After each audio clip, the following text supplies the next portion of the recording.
Hi and welcome to the radio suite at New College Durham. Basically, this is a very simple way of finding out exactly what these pieces of kit are.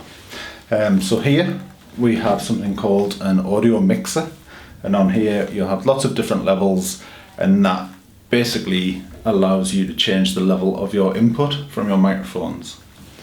Now this microphone here is microphone 1. So in this case, I will slide up the fader from microphone 1 and I will speak. And you will notice that on the screen behind me, if I move it away, there is some bars moving along the bottom here. Now those bars are telling me what type of level I am getting through that microphone. Now, the bars when they're green are great, but when they're red, it means they're too loud, and too loud means that you get a horrible sound. We don't want that. So you've also always got to make sure that you're as high as possible. You can peak a little bit into the yellow, because it goes with green, yellow, red, but you don't want to be in there too much. Okay, that's the kind of maximum. It's a bit of a warning. So that is the very start of this. So this is here, it's a mixing desk, and in there you will control the levels. So on the mixing desk, you'll find out that each one of the channels has been assigned a name. Now at the moment we have mic 1, mic 2, these ones are for the Mac, which is currently not in the room, and this one's for mic 3, which is currently behind me. The fourth one here, this is if you wanted to include a laptop or play some music from something like a phone or anything else with a 3.5mm jack. Okay. Other things that you need to take into consideration is this one on the side here. This is your main feeder out. If that is turned down, you will get no sound at all. No matter how loud they are, it doesn't make a difference because that is the master. So if you have these down and that one up, that is fine. If you have these both up, you'll then start to get levels. But if you have this one down, you'll never hear any sound. Okay. For the beginning of this, you don't really need to know any of the EQ faders, okay? So pretty much you could ignore them, and if they're not in the right place, they should all just be pointing upwards at the moment. That's pretty much middle, center, or off, and we don't need to worry about them at the moment, okay? The other desk in the other room looks slightly different, but they're not too dissimilar. Another important thing to know is that this big red thing here, right, and I don't know if anybody knows what that is, that's called a sound card, and that has been preset so that all of the microphone inputs are all at the right level. Now because we've had issues in the past with people changing the levels or messing around or accidentally knocking them, they've actually got a nice plastic cover over so you can't actually change those levels.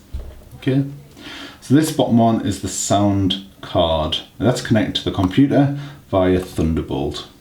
Okay. The top one is something called a distribution amplifier, and what that basically does is it sends the same signal to many different sources.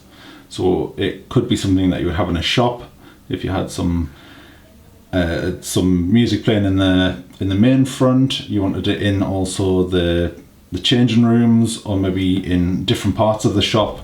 You can output to different places. Now for us, this sends out a signal that we can then feed into the open space behind me, or into the gallery, TV studio, or Studio 3, the classroom next to the TV studio. So if you're playing in here, we can listen live in any of those places if we wanted to. Okay, we would never play live, we would never listen to you without letting you know that we were going to. Okay, but again, that's all blocked off. You can't touch that. You don't need to touch that. Okay, the only thing you need to do with this section at all is just double check that this switch is turned on, and there should be some green lights just to show that it is powered on. The next thing you need to think about is the placement of the mic. Now at the moment, these mics are on swivel stands, and you can also push them forwards and backwards. Okay, now the optimal point is around about here, and you need to talk straight into the front of the microphone. Now the reason for that, if we take this cover off, is because this is the bit which accepts all of the sound. The side do a little bit, but not as well as the front bit. So when we're talking, we need to make sure that we are talking right into the front of the microphone. You also want to make sure that your voice is loud, clear, but also not too close to this, so that you end up with your lips on it. You do not want to put your lips on this. I would never recommend that to anybody. When you're speaking into the microphone, you'll notice there are some levels on the computer. I'm just going to turn that sideways. Now, these levels, as I mentioned before, you want to kind of keep them in the green section, which I am currently doing. However, if I start to talk louder, I can push them all the way into the red section, and that is not what we want. We definitely do not want it to be in the red section. That is not a healthy place for this microphone to be. Another thing you'll come across is this sub-zero headphone splitter. And that is basically so that everybody in the room can have your headphones on and you are able to hear exactly what everybody else is saying. This will help because if you need to check your levels or make sure you can't hear any weird noises in the background, headphones are the way forward. And you're always on the listen out for any which may occur. Now, because these walls aren't completely soundproof, sometimes you'll hear that. Sometimes you'll hear next door shutting, or there might be other things happening. There is also aircon in this room, which needs to be turned off when recording. So just make sure that the aircon is turned off before you hit that lovely record button. So now you've had a quick intro to the radio studio. You will notice there are 3 microphones. One may currently be disconnected. We were limited last year. We were only allowed 2 in the studio at a time, so we only needed 2 microphones. We also have got this mixing desk, so just to remember that is a mixing desk, and that controls the level of input from what you're putting into it. You do not need to touch any of the cables. All of the cables have been put in correctly. If there are any issues, you need to speak to a member of staff or the technicians who will look into it. You also need to make sure on the computer that you've got the settings correct. Right, so on here we have Adobe Audition, which is right here. So we're just going to open that and wait for it to open. And once it has opened, yours may take a lot longer than mine because I've logged in a few times now. But what you need to do is you need to go to this track up here where it says multi-track. So you need to make sure you're clicking on that. I'm going to give this a name. Now I'm just going to give this a name as test. And I'm going to browse for my location because I want all of my documents to go to the same place. Now, because I'm working on this computer, I'm just going to make it go to the desktop, and that will only go to the desktop of this machine.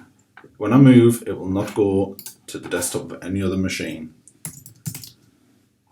Okay, so I'm just making a folder called test, and what I will do with that test folder is then I will move it to OneDrive, and I'll be able to access it from anywhere I want. So I'm just going to choose that. It's called test. We're keeping it at 4800 Hertz. 32 float is fine and stereo is fine. So we're just going to hit OK. Okay. You'll then notice that you get all these different tracks down the side. Now the one we're mainly interested in is this one called track 1. So for here, where it says default stereo input, we need to click on the side of there, go down to stereo and make sure we pick input 3. So I'm going to leave that on there for a second just to make sure that you're aware of which one that is. So that's default stereo input, stereo, and then 03S, system default, Focusrite Thunderbolt, input 3. Now if you don't see that, it could be that the Thunderbolt's not turned on. That's the sound card at the bottom. So you need to make sure that's turned on. Okay. So once you click that, it's now looking for that channel. And I've got my mixing desk turned up. And I'm ready to speak into it. What I need to do is arm that track for recording. Now to do that, there is a little R here. Okay, so I'm going to hit that. And now what you'll see is you can see your levels popping up and down. Now they are something that you need to keep an eye on. Make sure that you do not peek over into the red, because if you do, that becomes a problem. Okay, so what we've got here is that lovely, lovely yellow. That's exactly where we want to be. Once I'm happy, I can start recording. And now this is Scott, and I am speaking into the microphone, and I am just playing with the levels. And there it was too loud, and now it's a bit quiet, and that needs to be quieter. And as you carry on, it will continue. If I wanted to record more, I do have options where I could move this track onto a different one. And as I start speaking now, it will record from here and it will record over the top and you'll hear me twice. Okay. You can then cut them up and move them around, but that's what we're going to be doing in a session, and we can do that in a classroom. So the main bits you need to do in this room are just to make sure you can record a chunk of sound. Okay. Don't worry about saying because we can cut all of them bits out. Just take your time, relax, and record. Once you're happy and you're finished, you can disarm that for recording. And then at the side here, where it says track 1, you can right click and you can just make sure that you reveal in Finder. And that means you can find out exactly where it is.